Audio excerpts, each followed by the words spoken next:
नमस्कार, मैं श्यामगिरी। आप देख रहे हैं टीवीसीएन न्यूज। टीवीसीएन न्यूज में आप सभी दर्शकों का स्वागत है। राहुल गांधी का छात्रों के साथ संवाद इलाहाबाद में तय हो गया, शाम 5 बजे होगा। बड़ी चक्कर में पड़ गई थी भारतीय जनता पार्टी, मोदी सरकार और योगी की सरकार की राहुल गांधी का छात्रों का संवाद रद्द करवा भी दिया। लेकिन जब छात्रों का गुस्सा भड़का तो राहुल गांधी की सभा को परमिशन देना पड़ा और मोदी को हाथ खींचना पड़ा। लेकिन मोदी सरकार को या योगी सरकार को क्या मिला?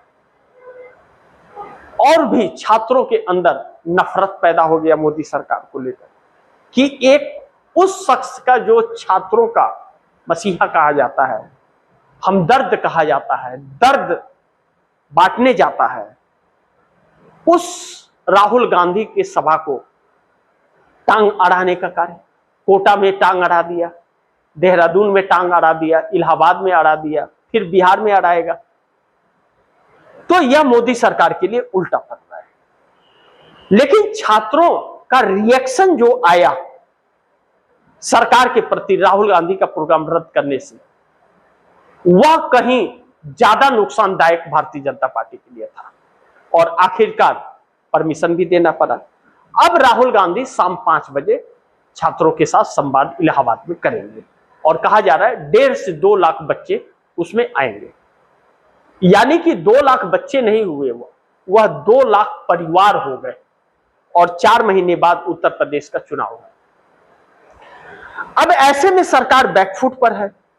नीतीश कुमार नरेंद्र मोदी के सामने अब डिमांड रख दिए हैं कि आप सीएम की कुर्सी वापस कीजिए। यानी कि सम्राट चौधरी सीएम नहीं होंगे बिहार के, नीतीश कुमार फिर सीएम बनेंगे या जेडीयू का कोई और बनेगा। लेकिन अब नीतीश कुमार ने ठान लिया है कि बिहार का सीएम जेडीयू का होगा, चाहे जो भी हो। सम्राट चौधरी और भारतीय जनता पार्टी का कोई नेता तो कतई नहीं होगा।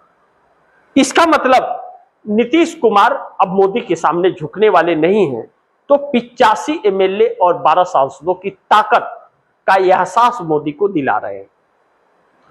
लेकिन इसी बीच चंद्रबाबू नायडू के भी तेवर तल्ख है।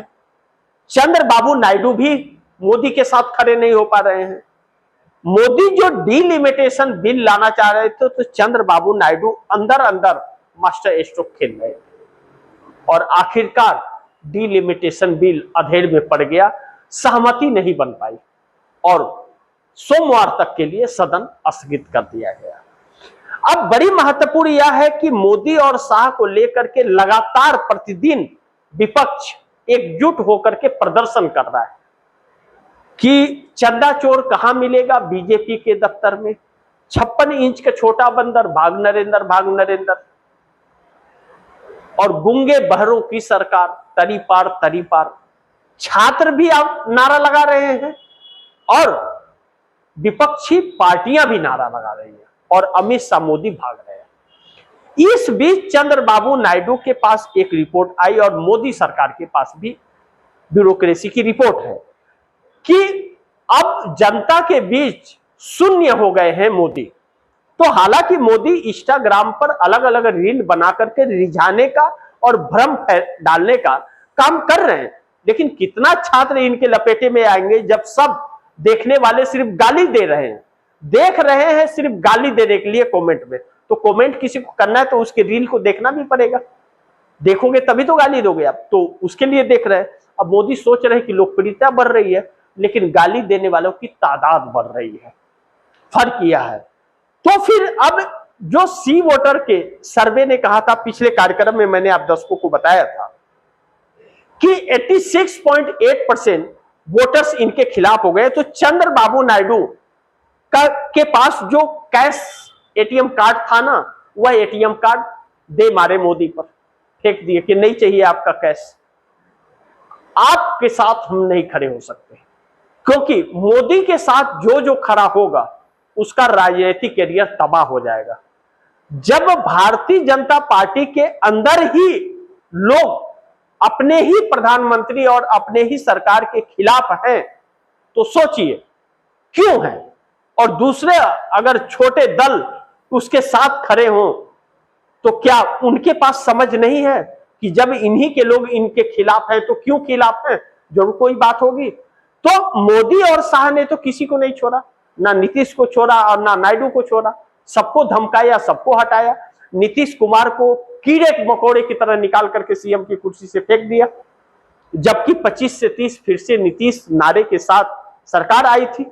लेकिन मोदी कहते हैं कि मुझे जनता का वोट थोड़ी मिलता, मुझे तो चुनाव आयोग वोट देता है। हकीकत भी है, लेकिन यही युवा पीढ़ी अब उन संवैधानिक संस्थानों का भी हिसाब करने निकल गया है। गोदी मीडिया और चुनाव आयोग की भी बात कर रहा है, ब्यूरोक्रेसी की भी बात कर रहा है। अब ऐसे में मोदी सरकार बहुत बड़े संकट में है कि अब 29 में दोबारा अब भाजपा नहीं आने वाली है।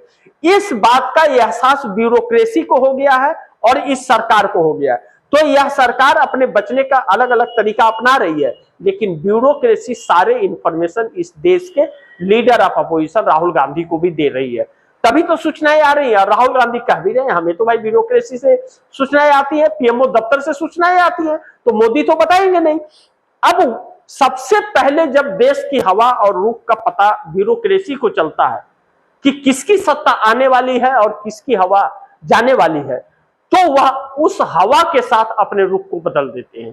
तो अब ब्यूरोक्रेसी को पता चल गया तो वह विपक्ष के साथ इंफॉर्मेशन शेयर कर रहा है और मोदी सरकार बैकफुट पर आ रही है।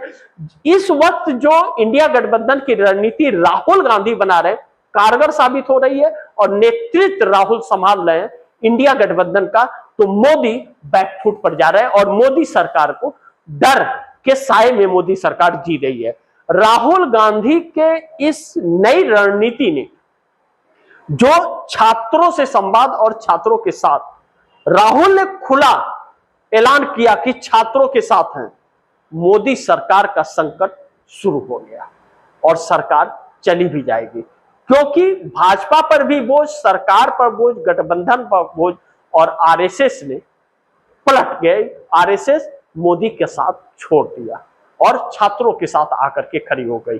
अब मोदी सरकार कितने दिन रहेगी, कितने दिन बचेगी, आने वाला वक्त बताएगा। लेकिन एक बात तय है कि अब उल्टी गिनती सरकार की शुरू हो गई है। बाकी आप दर्शक क्या सोचते हैं, आप दर्शकों की क्या राय है, क्या सुझाव है, कमेंट बॉक्स में जरूर दीजिएगा। इस खबर को ज्यादा से ज्यादा शेयर कीजिएगा, अपने दोस्तों को भी कहिएगा आगे शेयर करें। और आपने टीवीसीएन न्यूज को सब्सक्राइब नहीं किया, सब्सक्राइब कर लीजिए, अपने दोस्तों को भी कहिएगा सब्सक्राइब करें। मिलते हैं अगली खबर के साथ, तब तक के लिए नमस्कार।